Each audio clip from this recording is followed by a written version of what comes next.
I should have walked away the second she said it. The way her voice slid past me like I wasn't even real, like I was just a shadow, something in the background, not worth making eye contact with. "There's no seat for you at the main table," my sister said without looking up, swirling champagne with her bridesmaids like some dollar store royalty. Then she pointed behind her without a hint of irony, toward a lonely plastic chair shoved against the wall by the kitchen doors. "Staff usually sits there." I didn't argue. Not then. But something cracked in me. "My name's Alex. I'm 30. I don't usually post on Reddit, but tonight I need to get this off my chest." This story didn't start at the wedding. It started way before that. But the wedding was where everything started to unravel, where the mask slipped, and where I stopped letting myself be treated like a second-class citizen in my own family. Growing up, I was always the responsible one, the fixer, the quiet kid who handled things so my parents didn't have to. My sister, Lindsay, was the golden child, 2 years younger than me, and somehow always the center of attention. Whether she was winning something or throwing a tantrum, the spotlight found her. My parents used to joke, "Alex keeps the house running, but Lindsay lights it up." I used to laugh with them. I don't anymore. Our family wasn't rich, but we were comfortable. My dad worked in IT, and my mom taught middle school English. We lived in a modest house in the suburbs, had birthday dinners at Olive Garden, summer road trips to see relatives in Pennsylvania, that kind of thing. I wasn't bitter about it. I didn't need much. I liked fixing old computers, taking things apart, learning how they worked. I always figured if I stayed out of trouble and worked hard, things would balance out in the end. But here's the thing no one tells you about being the responsible sibling. Your effort becomes invisible. Your reliability turns into expectation. You do something right, and it vanishes into the background, like it was never hard in the first place. Meanwhile, Lindsay could forget to feed her goldfish for a week and somehow get praised for being so busy with cheerleading. I didn't resent her. Not really. Not until college. I got into a state school on a full scholarship. Studied engineering. I kept my grades up, worked 2 campus jobs, and even built a small freelance side hustle fixing busted laptops for students and staff. Meanwhile, Lindsay barely scraped into a private university with laughable entry requirements, and my parents co-signed a bunch of loans to send her there. She switched majors 3 times, partied every other weekend, and when she failed 2 classes in her sophomore year, my mom called me crying because she just isn't motivated like you, Alex. That was the first time I said, maybe she's not motivated because you never make her face the consequences. My mom went silent on the phone. I remember that silence more than anything she's said since. Still, I stayed in my lane. Graduated. Got a job at a decent firm doing software engineering. Lived cheap, saved aggressively, started investing. I wasn't flashy about it, never have been. But I was building something. Something real. I kept it quiet from my family, though. I had learned early that sharing good news around Lindsay had a way of backfiring. When I bought my first condo at 26, I didn't tell them for a full month. When I did, the first thing my dad said was, "Wow, guess that engineering degree paid off." Then, after a pause, "You think Lindsay could crash with you for a bit? She just broke up with her boyfriend, and the lease is a mess." She ended up staying 6 months, rent-free, and when she moved out, she left her room a disaster. Dirty dishes, half-empty makeup bottles, a cracked mirror I still don't know how she broke. I didn't say anything. I just cleaned it up. That's what I did. That's what I always did.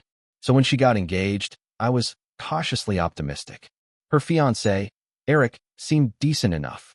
Kind of quiet, soft-spoken, a little too agreeable. But he treated her well, or so it seemed. The family made a big fuss over it. My mom hosted a huge engagement dinner. My dad gave a toast, and Lindsay basked in it like she was accepting a Grammy. I brought a bottle of wine and stayed out of the way. That's how I handled family events. I showed up, smiled, and counted down the minutes until I could go home. At some point during dessert, Lindsay turned to me and said, "You're gonna love the venue. It's stunning. Very exclusive. We're not doing a huge wedding, just close friends and family." Then she added, with a little smirk, "But no plus ones unless you're actually dating someone. No random guests." I wasn't even seeing anyone at the time, so I nodded and let it slide. But something about her tone, dismissive, almost smug, stuck with me. Then came the planning. Or rather, the deluge of group chats, spreadsheets, wish lists, and passive-aggressive texts from my mom about how it would mean the world if you could help your sister with the flower arrangements. Somehow, despite not being in the wedding party, I was roped into half the errands. Pick up custom napkins, drive across town to check out a bakery, rewire some lights in the reception hall because the planner was charging way too much. I didn't complain. Not really. But the night before the wedding, something shifted. We were at the rehearsal dinner.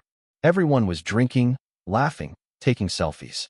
Lindsay was in full bride mode, wearing a white cocktail dress like she was already walking down the aisle. She made a toast, thanked her bridesmaids, thanked our parents, thanked Eric's family. Then, turning to me, she raised her glass and said, "And of course, my big brother, who's been a total lifesaver. We should have made him the wedding planner, honestly." Everyone laughed. I smiled. But then she added, "Though we had to rein him in a bit, he wanted to add Ethernet ports to the venue. Such a tech nerd." Laughter again. Louder this time. I laughed too, but it felt hollow. The kind of laugh you give when you've been made into a joke in front of people who don't really know you. That night, I couldn't sleep. I kept thinking about all the times I had bent over backward for her, all the weekends I'd given up, the money I'd spent, the effort, and how it all amounted to a punchline at her dinner. Still, I told myself to let it go. It was her day. She was under stress. People say dumb things. Just get through the wedding and move on. Then came the wedding day. I showed up on time, wearing the suit I had tailored just for the occasion. I brought the projector Lindsay had asked me to set up for the slideshow, carried 3 boxes of wedding favors in from the car, helped Eric's uncle with the sound system. I was sweating before the ceremony even started, but I smiled through it. I smiled when Lindsay made a dramatic entrance. I smiled when the officiant flubbed Eric's name and everyone laughed. I smiled when our mom cried during the vows. Then came the reception. I walked in, looked for my name card at the main table, and didn't see it. "Hey," I said, tapping one of the bridesmaids. "Do you know where I'm sitting?" Lindsay overheard. She turned, eyes already glossed from champagne, and said, "Oh, right. There's no seat for you at the main table." I thought she was joking, but she didn't laugh. She didn't even look at me, just sipped her drink, pointed lazily toward the back of the room, and added, "Staff usually sits there. Plastic chair, by the kitchen doors." I stood there, holding the wedding gift I'd wrapped myself, a customized photo album with pictures from our childhood, printed on premium paper, with notes scribbled in the margins. It suddenly felt ridiculous, small, like a high school project no one asked for. I didn't argue. I just walked to the back. But something in me was done. Because the truth is, what no one in that room knew was that none of this would have been possible without me. The venue, the flowers, the designer dress, the custom cocktails, all of it was paid for by a check I'd written 6 months ago when Lindsay called me crying, saying the budget had fallen apart and she didn't want to look poor in front of Eric's family. My parents were tapped out. Eric's folks weren't helping. And she knew. She knew. I had the savings. So I gave it to her. No questions asked. No strings attached. Until now. Because as the lights dimmed and the MC grabbed the mic to kick off the evening, he said something that made the entire room pause. "And now, before we dive into dinner and dancing, we want to give a very special thank you to the person who made this night possible." And that's when everything changed. You know that feeling when your face is hot, but your hands are cold? When you smile so hard your jaw aches, but your stomach feels like it's sinking in slow motion. That's what I felt as the MC said those words. "We want to give a very special thank you to the person who made this night possible." Lindsay turned her head, eyebrows twitching just enough to register confusion. Eric looked up from his plate. My parents froze mid-conversation.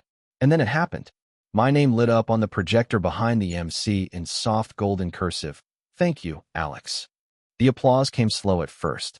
A few polite claps. Then it grew. People turned to look around, trying to figure out who I was. The guy in the back. The one in the plastic chair next to a stack of folded linens. I raised a hand slightly, nodding once. Nothing dramatic. I wasn't about to stand and take a bow. But Lindsay's face, I'll never forget it. Her expression melted into something twisted. Confused. Betrayed. And under it all, a flash of something darker. Something entitled. Like I'd stolen her thunder. The MC wrapped up the shout-out with a cheery, "Let's give it up for the best big brother in the world," and the DJ transitioned into the first dance track. As the music swelled, the lights came back on, and people started talking again. Laughing. Moving. I didn't move. I watched Lindsay stare at the projector like it had personally insulted her. She didn't come over. Not right away. Instead, her maid of honor, our cousin Haley, approached me during the salad course. You didn't tell anyone? She asked, leaning down. About the money? I shook my head. Didn't think I needed to. Haley's lips tightened. She's furious. Why? I asked. I didn't ask them to announce it. She thinks you're trying to upstage her, she whispered. I almost laughed. Upstage her? I'm sitting in the shadows next to the kitchen. Haley blinked. Yeah, that's a good point. Lindsay made her move during dessert. She didn't even say my name. She just walked up, heels clacking against the hardwood, and hissed through her teeth. What the hell was that? I looked at her, trying to stay calm. You mean the thank you? I didn't plan that.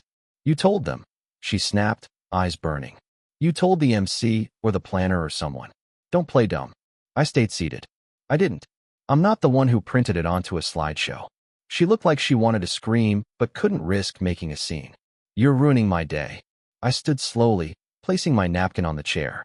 I didn't say anything. But maybe if you hadn't shoved me next to the dishwasher, people wouldn't be asking questions. You're unbelievable, she muttered. This was supposed to be my moment. And you made sure it was, I said. Every second of it.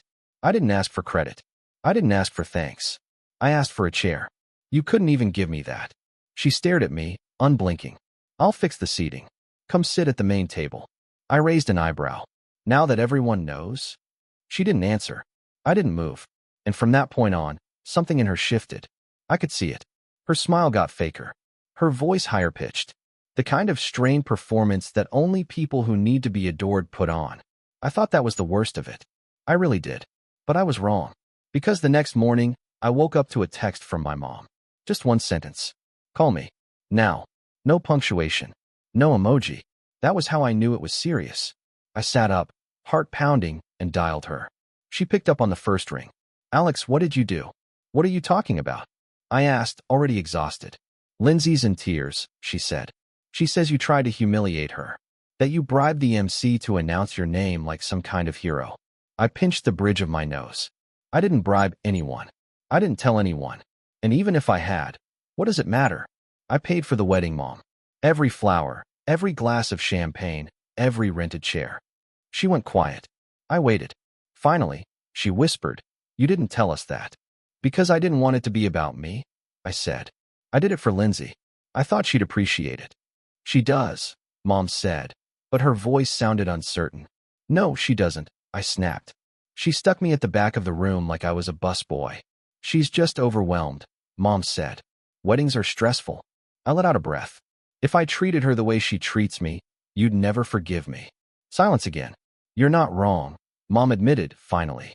But she's still your sister. I didn't respond. The next week was tense. Lindsay didn't thank me. Not once. Not a text. Not an email. Nothing. But what really got me, what broke me, was what happened 2 weeks later. I got a letter in the mail. Not a card. Not a thank you note. A legal letter. It was from a lawyer representing Lindsay and Eric. Some generic firm with a cheap logo and a lot of capital letters. The letter stated that Lindsay and Eric had reason to believe the financial contribution made by Mr. Alex, last name, was intended as a loan, not a gift. That unless I could provide written documentation to the contrary, they would assume the money was given with expectations and would be treating the funds as a loan under dispute. It said they were uncomfortable moving forward in their financial life with that uncertainty hanging over their heads and would be open to a mediated resolution. I reread it 3 times. My hands were shaking. I hadn't just been disrespected. I was being rewritten, erased, painted as the villain in a story where I was the only one who had stepped up. I didn't call her. I didn't text her. I called my own lawyer. Not out of spite. Out of necessity. I gathered the receipts. The bank transfers, the emails, the text messages, every piece of evidence showing that I had given the money freely and that she had begged for it. But as I was going through all that, something else hit me, harder than anything. I found a text thread from 8 months ago, from when she first asked me for help. One message stood out. I know Mom and Dad can't help, and Eric's parents are strapped. You're doing great. I just need someone to believe in me. This is the biggest day of my life. And then, another one. Please don't tell anyone. I just want to feel like I did this on my own. I stared at that message for a long time. Because it wasn't just about money. It was about image, reputation, control. She didn't want people to know because she wanted the illusion that she had it all together, that she had pulled off the perfect wedding on her own, that she was the star. And I had shattered that. Accidentally. But I wasn't going to be shamed for helping her. I wasn't going to be erased. That letter was the breaking point. I wasn't angry anymore. I was focused. I didn't want revenge. Not in the petty sense. But I wanted the truth to come out. And once it did, I wanted to make sure she never had the power to rewrite me out of the story again. So I started preparing something. Something she wouldn't see coming. Something quiet. Surgical. But before I could finish it, something happened that blew the lid off everything. Something that changed how the whole family saw her. And it started with a phone call from Eric. One that would take this from personal to nuclear. The voicemail came on a Thursday night, just after 10 p.m. I almost didn't check it. I'd silenced my phone for the evening and was halfway through boiling water for pasta when I saw the missed call from Eric. I stared at the screen for a moment, confused. We'd barely ever spoken one-on-one. In fact, the last time we'd interacted was at the wedding, when he gave me an awkward side hug and thanked me for helping out with the tech stuff. The voicemail was short, just a few words, his voice low and shaky. Hey Alex. I think we need to talk. I didn't know. I swear I didn't know. Can you call me back when you can? I let the water boil over before I moved. Something about the way he said it, like he'd uncovered something rotten, sent a chill down my spine. I didn't call him back that night. Instead, I sat on my couch, phone resting on the coffee table, and just stared at the wall while the hum of my air conditioner filled the silence. I'd been so locked in on protecting myself, gathering receipts, drafting timelines for my lawyer, that I hadn't thought about what might be happening inside their marriage. I'd assumed Eric was just another extension of Lindsay, complicit, silent, entitled by proximity. But that voicemail cracked something open. The next morning, I called him. Hello. His voice was groggy, like he hadn't slept. It's Alex. Oh yeah? Thanks for calling back. There was a pause. Then he said it. I saw the letter. I didn't say anything. I waited. She didn't tell me she was sending it, he added. She asked me to sign some documents a few days ago. Said it was a prenup clarification thing. I trusted her. My stomach turned. I asked her about it last night. She broke down crying. Said you were trying to steal attention. That you were manipulating everyone. That you only helped because you wanted something in return. I closed my eyes.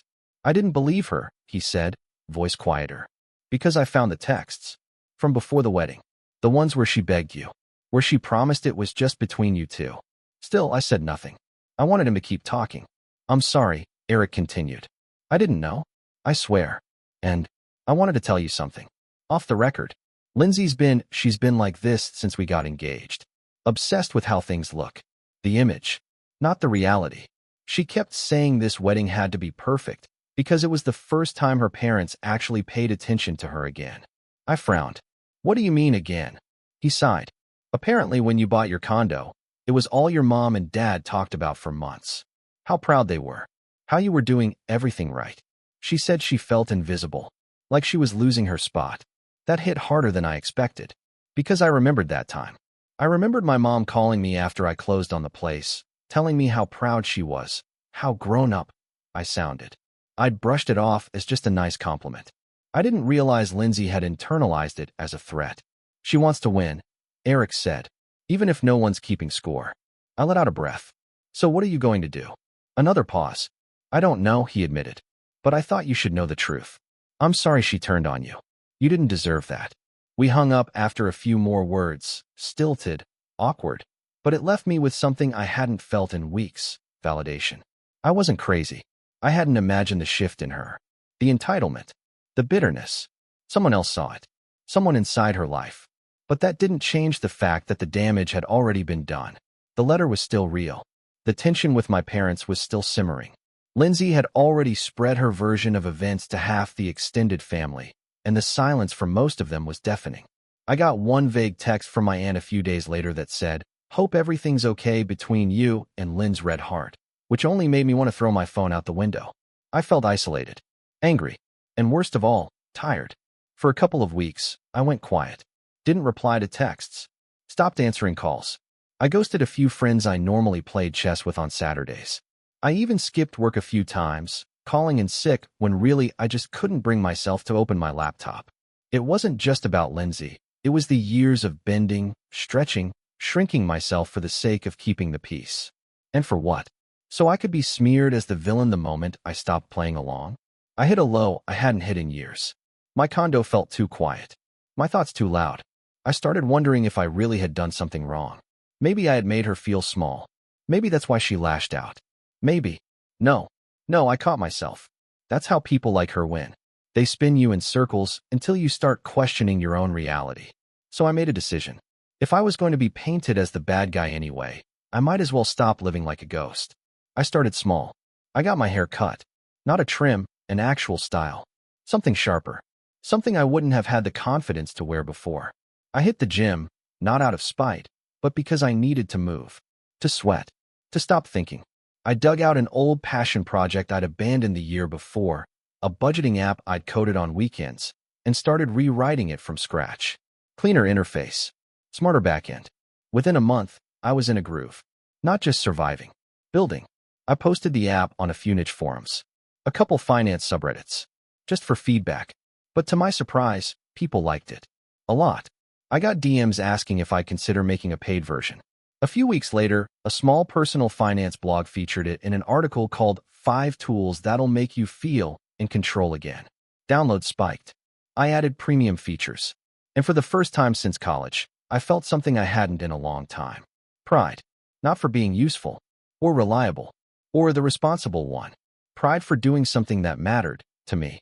Meanwhile, Lindsay was imploding. Eric didn't give me the details, but word got around.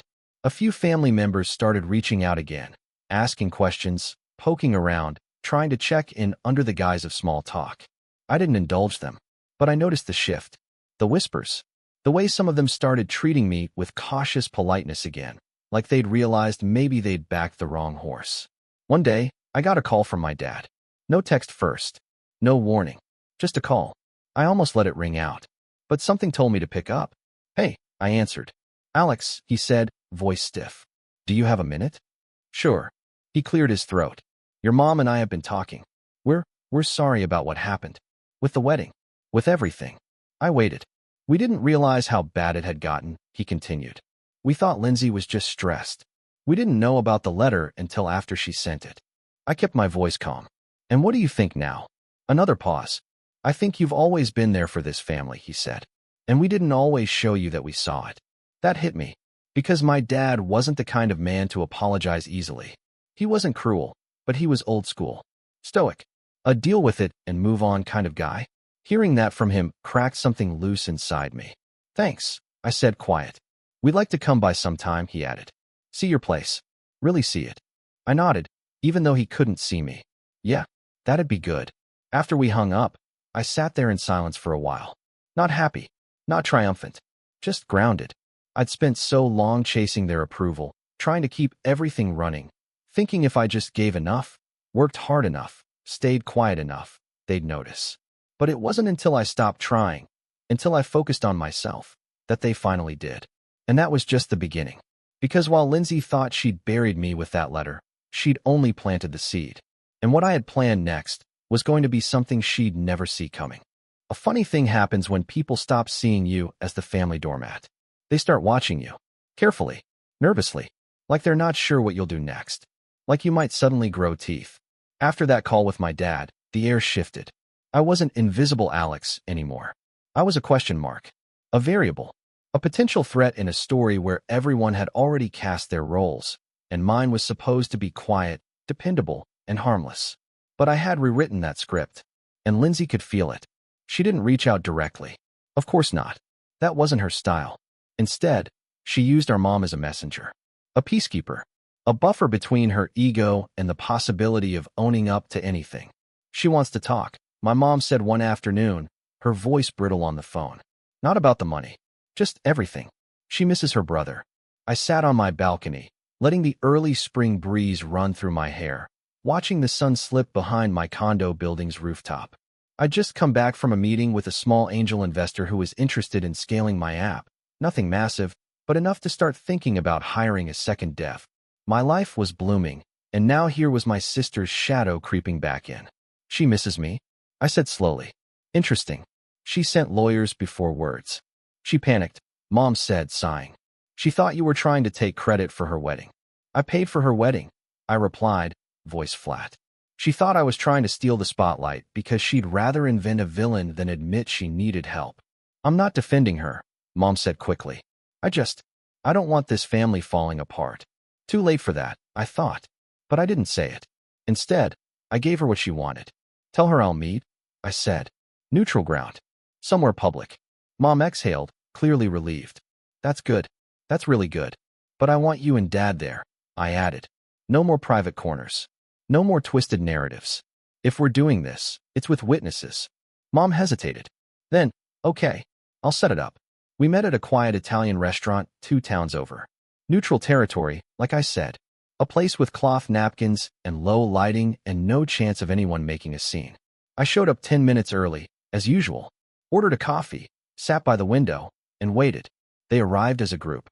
Lindsay leading the pack, dressed like she was doing damage control for a fashion blog. Oversized sunglasses, high-waisted beige trousers, a blazer that probably cost more than my old car. Eric trailed behind her like a nervous dog. My parents brought up the rear. She took off her sunglasses as she sat down, and for a moment, I thought I saw something real flicker behind her eyes. Not guilt, not remorse, just uncertainty. Hey, she said softly. Hey, I replied.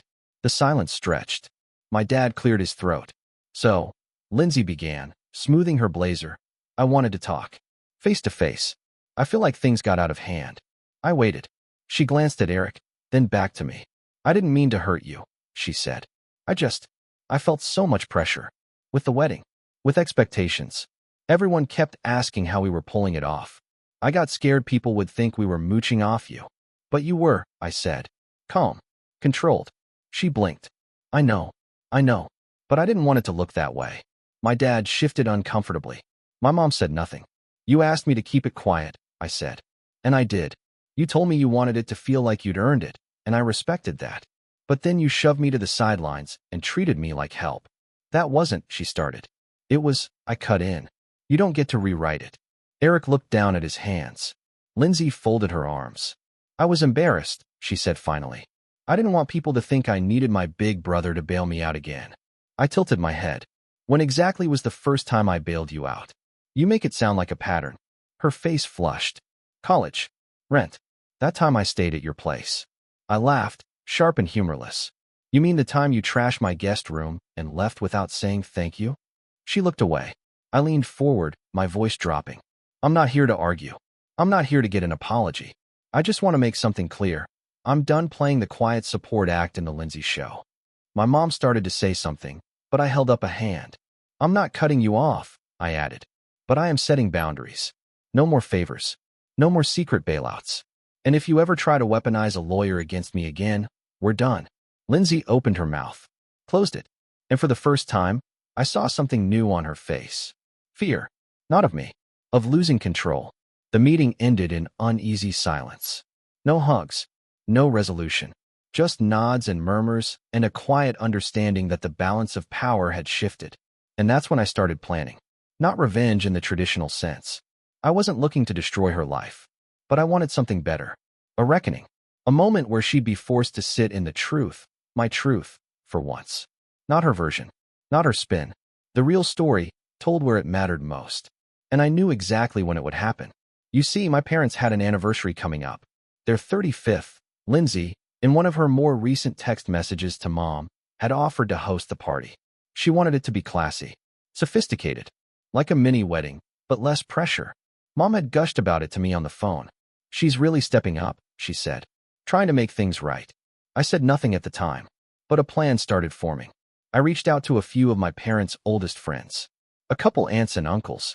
People who still saw me as the tech-savvy, quiet one, and didn't know much about the wedding fallout. I offered to help coordinate the AV setup for the party, photos, video messages, a highlight reel. Everyone loved the idea. Then I reached out to Eric. He didn't hesitate. I'm in, he said. Whatever you need. We met for coffee 2 weeks before the party. He looked worse for wear. Pale, jittery, like someone who'd been sleeping with one eye open. But he was clear-headed. She doesn't know I'm helping you, he said. And if she finds out, she won't, I promised. We made a list. Photos, screenshots, messages. Not malicious. Not cruel, just truthful. I crafted a short, tasteful video, a timeline, really, showing my parents' journey through the years. Milestones, family moments, achievements. Sprinkled in were quiet nods to the people who'd helped behind the scenes. One slide read, "To those who lifted others without ever asking for credit." Then a series of photos. Me helping Dad patch the roof. Me setting up Mom's new laptop. Me holding a baby Lindsay at her first birthday party. No voiceover. No name tags. Just images. But the final frame said it all. Some heroes don't need a spotlight. But sometimes they deserve one anyway. Cue soft music. Fade out. I didn't sign it. I didn't announce it was mine. But people would know. And Lindsay? She'd know most of all. Because for once, I wasn't trying to disappear. I wasn't downplaying my role. I was standing in it. Calm, clear, and unbothered by her reaction. The night of the party, I stood in the back, drink in hand, watching her flutter around in a fitted navy dress, laughing too loudly, greeting guests like a politician. Eric stood beside me. "She thinks she's running this," he muttered. I smiled. "Let her." That makes the moment hit harder. He looked at me, curious. "You sure this isn't petty?" I shook my head. It's not about pettiness. It's about balance. Because the thing about truth, it doesn't need to shout. It just needs to be heard once. And in about 15 minutes, it would be. The party started just as you'd expect. Fake smiles, modest wine, and half-hearted toasts recycled from years past. It was held in a rented garden hall with string lights draped across exposed beams, glass lanterns lining the walkway, and those overpriced grazing tables Lindsay loved to brag about. Her fingerprints were on everything, from the color-coded seating chart to the gold foil napkins printed with cheers to 35 years. And sure, the guests were impressed. She floated through the room like a politician on election night, air-kissing cheeks and accepting compliments like she'd cooked every canopy by hand. My mom beamed, soaking in the attention. My dad wore the same stiff smile he always did during family events, holding a tumbler of something brown and quiet. I stayed in the back. I didn't want the spotlight. I just wanted her to feel it when it turned on someone else. As the evening wore on, Lindsay began orbiting closer and closer to the AV table, probably making sure everything was in place. She gave me a tight-lipped smile when she passed, the kind you give a coworker you're trying not to fight with at the holiday party. I gave her a nod and kept typing, adjusting the final cues. Eric stood nearby, pretending to check his phone. He'd been tense all evening, ever since we arrived separately and played our parts. But now he was watching her. Closely. "Showtime in 10, I murmured to him. He just nodded. At exactly 8 p.m., the lights dimmed slightly. A gentle clinking of glasses brought everyone's attention to the projector screen hanging above the head table. Lindsay stood at the front, mic in hand, ready to introduce this special surprise video. She thought it was a montage she had approved, edited by one of her friends from work. Something generic, safe, and flattering. Something that reflected her taste. But I had gotten there first. She smiled at the room. "I just want to take a moment to celebrate the best parents in the world. Everything I know about love, commitment, and family, I learned from them. This is a small tribute. Enjoy." She nodded to me, giving the go-ahead. I pressed play. Soft music swelled. Familiar photos faded in. Mom and Dad in their wedding outfits, holding baby Lindsay. Then came a slide from their first house. Peeling paint. Dad shirtless on a ladder while I stood at the base holding a bucket, maybe 10 years old. A few guests chuckled. Then more pictures. Me fixing the fence at 17, setting up a Christmas tree while Lindsay sat on the couch texting, me adjusting Mom's Wi-Fi router during her online teaching days. The music shifted to something warmer. The slideshow rolled through holidays, birthdays, and blurry candids of me holding the camera. Always in the background. Always helping. Then came the text slide. To the ones who give quietly. Who carry the weight without asking for thanks. Lindsay shifted. Her smile faltered. The next few slides were subtle. A photo of me handing Mom a wrapped gift on her 50th. A screenshot of a bank transfer labeled Wedding Venue. Alex, with the amount blurred just enough to raise eyebrows. A still from the wedding itself. Me, behind the projector, setting up equipment while the bridesmaids posed for photos. Then came the final frame. Just text, in gold script on a black background. Some people build the stage. Others take the bow. Tonight, we thank the one who built it. Then, silence. For 3 full seconds, not a single person moved. Then someone clapped. Just one. I think it was Aunt Marcy. Then another. And suddenly the room erupted. The applause was thunderous. Genuine. People turned to look around, trying to spot me. I didn't stand. I didn't wave. I just sat there, still, letting it happen. Lindsay was frozen. Her cheeks were pale. Her hands gripped the mic like it might run away. She tried to speak, but nothing came out. Mom stood up, dabbing her eyes. She walked straight across the room and hugged me. Tight, like she hadn't hugged me in years. Then Dad followed. He didn't say anything, but he clapped me on the back twice.